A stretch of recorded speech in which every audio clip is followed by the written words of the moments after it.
मैं आपको एक छोटे सा बात करता हूँ। चलिए, अगर बाई चांस मदुरो जो हैं वो डेमोक्रेटिक डिक्टेटर थे, तो क्या इस तरह की किडनैपिंग, इस तरह का हटाना, इस तरह का गिराना, अगर यही ऑर्डर ऑफ द डे है, तो मिस्टर ट्रंप, मैं भी यही सीख लेकर अपने हिसाब से काम कर लूँ?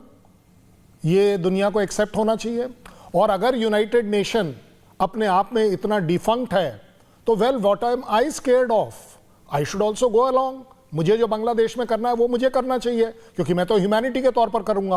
पाकिस्तान में अगर डिक्टेटर है, चाहे वो डेमोक्रेटिक डिक्टेटर बोलो, जर्नल डिक्टेटर बोलो, कोई भी बोलो, दैट मीन्स हमारे लिए भी सब अलाउड। सो यहाँ आती है बात जो आपने कहा था ना, जिसकी लाठी उसकी भैंस। बट साथ ही साथ मैं आपको ये भी कह रहा हूँ, इन केस ऑफ वेनेजुएला, ये सिर्फ लाठी और भैंस का चक्कर नहीं है। घर का भेदी लंका ढाए, यहाँ के अंदर के लोग इन्वॉल्व हैं, तब जाकर आप ये देखते हैं इस तरह की पॉसिबिलिटी होती है। मैं बिल्कुल मानता हूं कि इसके लिए तैयारी चाहिए होती है, बट कितनी भी तैयारी कर लीजिए, अगर एक कंट्री, एक सिटी, एक कैपिटल सिटी स्ट्रांग है अपने आप में, तो वो फिर भी काफी हद तक अपने आप को बचा पाएगा। ऐसा नहीं है कि वो बहुत बड़ा डैमेज कर पाते। 30-35 इनके पास सुकोई हैं, बट कम से कम एक उड़ता तो सही। आपका एयर डिफेंस सिस्टम का कोई एक गन बोलती तो सही, S-200 है, 300 है, 500 है, कोई फर्क नहीं पड़ता, एक गोली तो चलनी चाहिए थी। उस प्रेसिडेंशियल जगह से प्रेसिडेंट के अंदर तक पहुंचने का मतलब क्या है? ये तो बिल्कुल वो पाकिस्तान के कोर कमांडर के घर के लुटने वाली बात हो गई। किसी ने गोली नहीं चलाई, दैट मीन्स व्हाट? अंदर के लोग मिले हुए थे। इसी तरह मैं कह रहा हूं कि जब हम बात करते हैं क्रिटिसिज्म की, मुझे ये बताइए, यूरोपियन यूनियन खुलकर ये क्यों नहीं कह सकता कि yes, this is wrong? Italy ने क्या बढ़िया स्टेटमेंट दे दिया, we are watching the situation. अब इस सिचुएशन में बचा क्या है? एक कंट्री ने दूसरे कंट्री के अंदर घुसकर जो कुछ कर दिया, आप वेट किस बात का है? अब यूनाइटेड नेशन वेट किस बात का कर रहा है, और बाकी कंट्रीज वेट किस बात का कर रही हैं? इस बात का कि चलिए देखेंगे। मैं मानता हूं कि इस समय ट्रंप वेट इस बात का कर रहे हैं कि चलिए जी, मादुरो का क्या करना है, मर गया, नहीं मर गया, जी गया, क्या कर दिया, उसको हम ट्रायल पर डालेंगे। चलिए आप उसको ट्रायल पर, उसकी बीवी ने क्या गलती करी है? अगर आप ऐसे ह्यूमैनिटेरियन हैं जैसे कि आप प्रिटेंड करते हैं कि 25 दिसंबर को आपने वो नाइजीरिया में इसलिए नहीं किया था, I didn't want to spoil the Christmas, I think इस बार उनका ये कहना हो जाएगा, I didn't want to spoil the new year. But if this is your way, then mister Trump and mister US, you are giving me a message and the world a message कि अगर लाठी के जोर पर ही काम चलना है, तो अपनी अपनी लाठी बढ़ाइए, मजबूत करिए, और जहां आपको आपकी कंट्री के लिए कोई चीज सुटेबल लगती है, आप उसे कर दीजिए। यूनाइटेड नेशन कुछ नहीं करेगा। प्रोफेसर तनेजा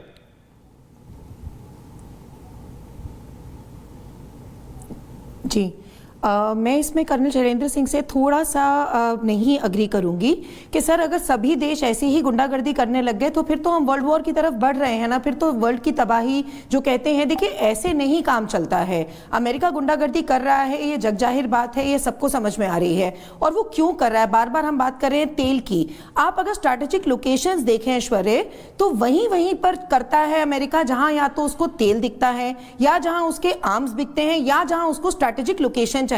अगर हम बात कर रहे हैं कि जी उसको डिक्टेटरशिप से प्रॉब्लम थी, उसको डेमोक्रेसी जो हर्ट हो रही थी उससे प्रॉब्लम थी, डोनाल्ड ट्रंप को दुनिया में can I have Donald Trump visuals वहां तो हर दूसरे दिन। Professor, I am just coming to you, can I request my team, मैं अपनी टीम से निवेदन कर रहा हूं कि वो 31 जनवरी वाला, न्यू ईयर्स वाला जो डोनाल्ड ट्रंप का वीडियो वो जरा चला दो। मेरा ये मानना है professor, you are a foreign expert, कि डोनाल्ड ट्रंप को दुनिया में हर एक से दिक्कत है। जिसके नाम के पीछे ट्रंप नहीं लिखा, डोनाल्ड ट्रंप को उससे दिक्कत है। इट डजंट मैटर आप अमेरिकन हो कि चाइनीज हो कि अफ्रीकन हो कि क्या हो। Only me and visual 60-40 please गरिमा।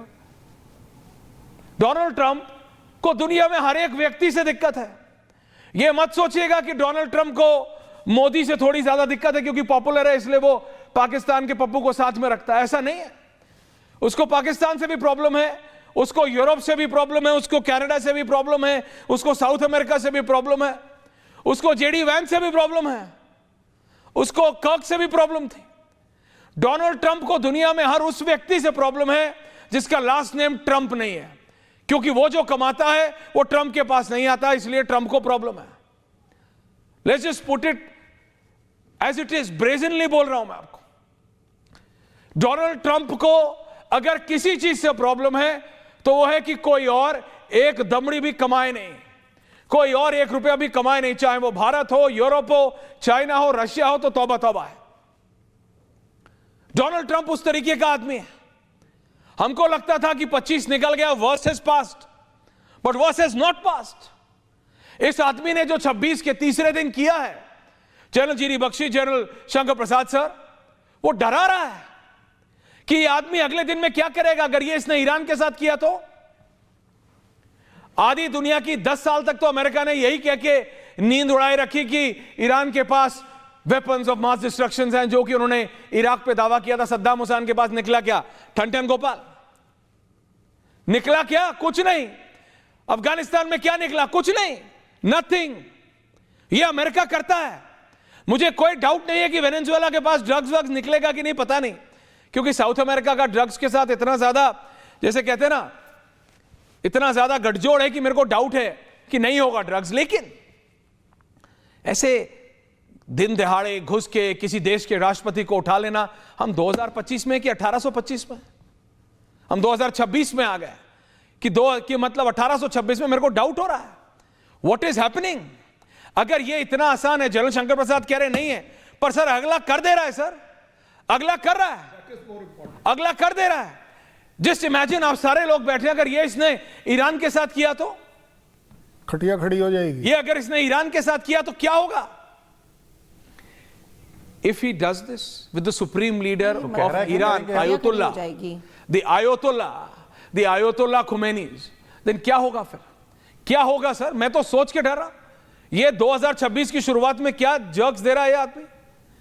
इस आदमी को प्रॉब्लम है, इस आदमी को सेटल करना जरूरी है, but who will settle him?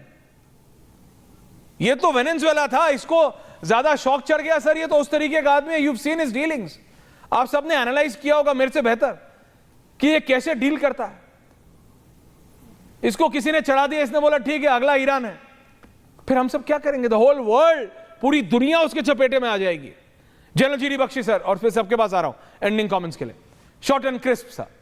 General GD Bakshi sir. देखिए, मैं बड़ा साफ कहना चाहता हूं कि अभी जो लेटेस्ट नेशनल सिक्योरिटी स्ट्रैटेजी उन्होंने दिसंबर में जारी करी है, उसमें उसने क्लियर बोला है कि वेस्टर्न हेमिस्फीयर मेरे बाप का राज होगा।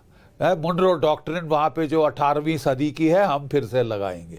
ठीक है, जहाँ तक रूस और चीन का सवाल है, वो रियलिस्टिक देश हैं, वो मिलिट्री पंगा इतनी दूर अपने बॉर्डर से नहीं लेंगे।